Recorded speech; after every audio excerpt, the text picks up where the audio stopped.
السلام علیکم ناظرین، ہم کتنا فارغ کرتے ہیں اپنے آپ کو اللہ کے لیے، ہم کتنا ٹائم دیتے ہیں اللہ کو۔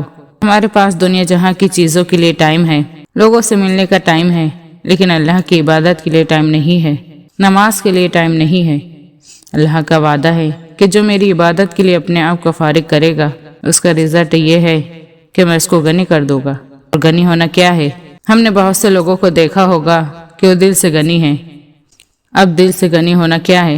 بہت سے لوگ مطمئن نہیں ہیں، بے چینی ہے اندر سے، اچانک سے بیٹھے بیٹھے سیڈ ہو جاتے ہیں، اچانک سے بیٹھے بیٹھے پریشان ہو جاتے ہیں۔ یہ ہے دل کا غریب ہونا۔ اور دل سے غنی ہونا کیا ہے؟ کہ کم پر بھی خوش ہو جانا، تقدیر پر راضی ہو جانا۔ اور دل کے غنی ہونے سے یہ بھی مراد ہے کہ اپنے دل میں کوئی کمی محسوس نہ کرنا اچھے کاموں کے لیے۔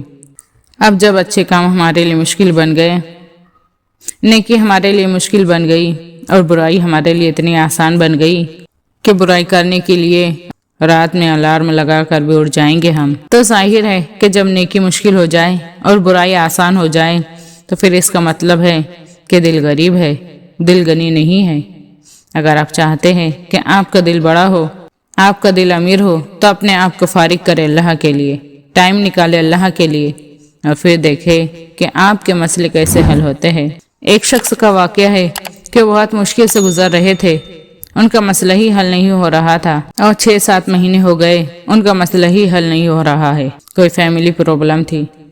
ایک دن ایک اللہ والے سے ملے اور بہت خوش تھے۔ انہوں نے وہ اللہ والے کو ایک بات بتائی کہ تمام مسئلوں اور پریشانیوں کا حل صرف ایک تہجد ہے۔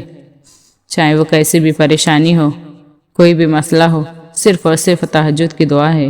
سبحان اللہ۔ وہ شخص کہتا ہے کہ 6 مہینے مجھے کبھی ٹائم نہیں ملا، مجھے لوگوں سے ملنے کا ٹائم تھا، لوگوں کو اپنی پریشانی بتانے کا ٹائم تھا، لیکن تہجد کا ٹائم نہیں مل رہا تھا۔ مجھے تہجد کی دعا کی توفیق ہوئی اور میرا مسئلہ حل ہو گیا۔ آپ اللہ سے مانگیں اور اللہ نہ دے، یہ ہو ہی نہیں سکتا۔ اللہ تعالیٰ کہتے ہیں کہ مانگ کر تو دیکھ، نہ دو تو کہنا، میرے لیے آنسو بہا کر تو دیکھ، مغفرت کے دریا نہ بہا دو تو کہنا، میرے لیے لوٹا کر تو دیکھ، رحمت کے خزانے نہ لوٹا دو تو کہنا۔ آخر میں دعا ہے کہ اللہ تعالیٰ ہمیں تہجد پڑھنے والا بنائے۔ آمین۔